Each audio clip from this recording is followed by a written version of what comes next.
परब्रह्मणे नमः। श्रीमद्भगवद्गीता अथ चतुर्थोऽध्यायः। ज्ञानकर्मसन्न्यासयोगः।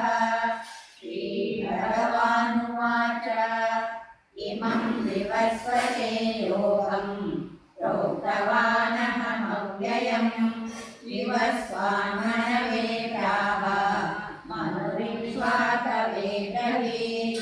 एवं परम्परा प्राप्तम् इमं राजर्षयो विदुः सकाले नेह महता योगो नष्टः परन्तप। स एवायं मया तेद्य योगः प्रोक्तः पुरातनः भक्तोऽसि मे सखा चेति रहस्यं ह्येतदुत्तमम्। अर्जुन उवाच अपरं भवतो जन्म परं जन्म विवस्वतः कथमेतद्विजानीयाम् त्वमादौ प्रोक्तवानिति। श्रीभगवानुवाच बहूनि मे व्यतीतानि जन्मानि तव चार्जुन तान्यहं वेद सर्वाणि न त्वं वेत्थ परन्तप। अजोऽपि सन्नव्ययात्मा भूतानामीश्वरोऽपि सन् प्रकृतिं स्वामधिष्ठाय सम्भवाम्यात्ममायया। यदा यदा हि धर्मस्य ग्लानिर्भवति भारत अभ्युत्थानमधर्मस्य तदात्मानं सृजाम्यहम्। परित्राणाय साधूनां विनाशाय च दुष्कृतां धर्म संस्थापनार्थाय सम्भवामि युगे युगे। जन्म कर्म च मे दिव्यम् एवं यो वेत्ति तत्त्वतः त्यक्त्वा देहं पुनर्जन्म नैति मामेति सोऽर्जुन। वीतरागभयक्रोधाः मन्मया मामुपाश्रिताः बहवो ज्ञानतपसा पूता मद्भावमागताः। ये यथा मां प्रपद्यन्ते तां तथैव भजाम्यहम्। मम वर्त्मानुवर्तन्ते मनुष्याः पार्थ सर्वशः। काङ्क्षन्तकर्मणां सिद्धिं यजन्त इह देवताः। क्षिप्रं हि मानुषे लोके सिद्धिर्भवति कर्मजा। चातुर्वर्ण्यं मया सृष्टं गुणकर्मविभागशः तस्य कर्तारमपि मां विद्य कर्तारमव्ययम्।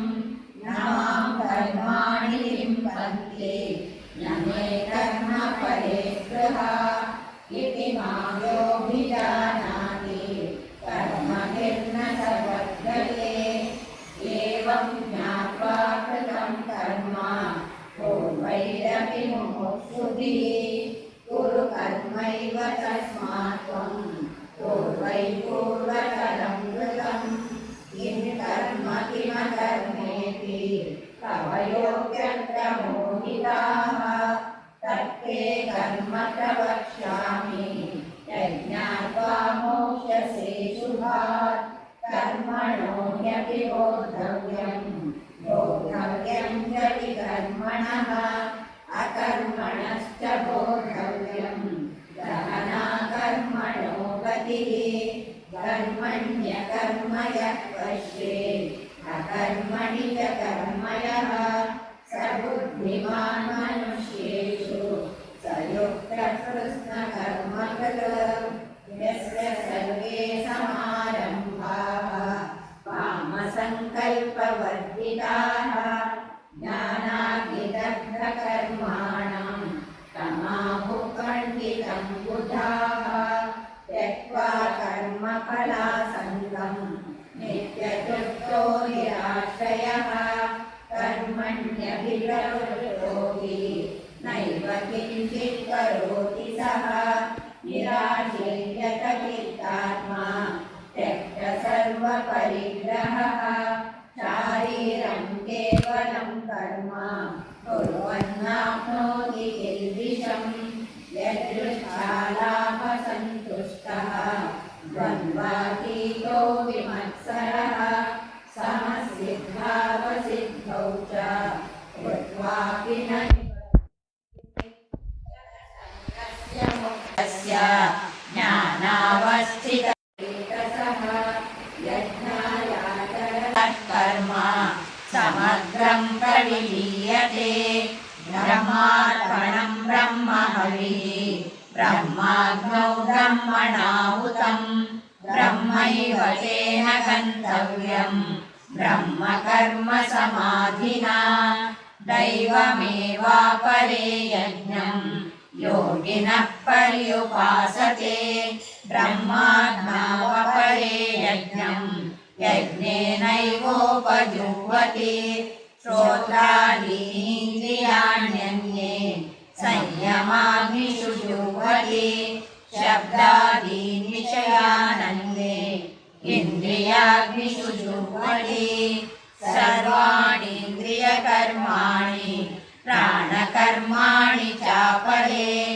आत्मसंयमयोगाग्नौ जुह्वति ज्ञानदीपिते द्रव्ययज्ञास्तपो यज्ञाः योगयज्ञास्तथा परे स्वाध्यायज्ञानयज्ञाश्च यतयः संश्रितव्रताः अपाने जुह्वति प्राणं प्राणे पानं तथा परे प्राणापानगतिरुद्ध्वा प्राणायामपरायणाः अपरे नियताहाराः प्राणान् प्राणेषु जुह्वति सर्वेक्षेते यज्ञविदः यज्ञक्षपितकल्मषाः यज्ञशिष्टामृतभुजः यान्ति ब्रह्म सनातनं नायं लोकोऽस्य यज्ञस्य कुतोऽन्यः कुरु सत्तमा एवं बहुविधा यज्ञाः वितता ब्रह्मणो मुखे कर्मजान् तान् सर्वान् एवं ज्ञात्वा विमोक्ष्यसे श्रेयान् द्रव्यमयान् यज्ञान् ज्ञानयज्ञः परन्तप सर्वं कर्माखिलं पार्थ ज्ञाने परिसमाप्यते तद्विद्धि प्रणिपातेन परिप्रश्नेन सेवया उपदेशन्ति ते ज्ञानं ज्ञानिनस्तत्त्वदर्शिनः यज्ञात्वा न पुनर्मोहम् एवं यास्यसि पाण्डव येन भूतान्यशेषेण द्रक्ष्यस्यात्मन्यतो मयि अपि चेदसि पापेभ्यः सर्वेभ्यः पापकृत्तमः सर्वं ज्ञानप्लवेनैव वृजिनं सन्तरिष्यसि यथैधांसि समिद्धोऽग्निः भस्मात् कुरुर्जुना ज्ञानाग्निः सर्वकर्माणि भस्मसात् कुरुते तथा न हि ज्ञानेन सदृशं पवित्रमिह विद्यते तत्स्वयं योगसंसिद्धः कालेनात्मनि विन्दति श्रद्धावान् लभते ज्ञानं तत्परः संयतेन्द्रियः ज्ञानं लब्ध्वा परां शान्तिम् अचिरेणाधिगच्छति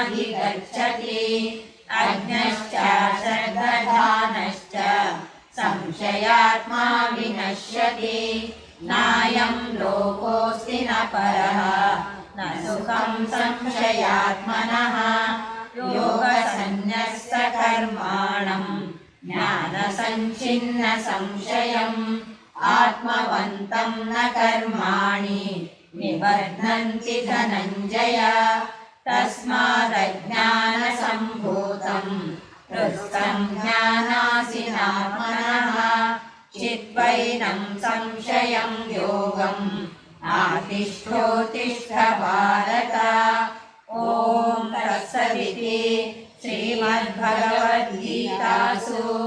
उपनिषत्सु ब्रह्मविद्यायां योगशास्त्रे श्रीकृष्णार्जुनसंवादे ज्ञानकर्मसन्न्यासयोगो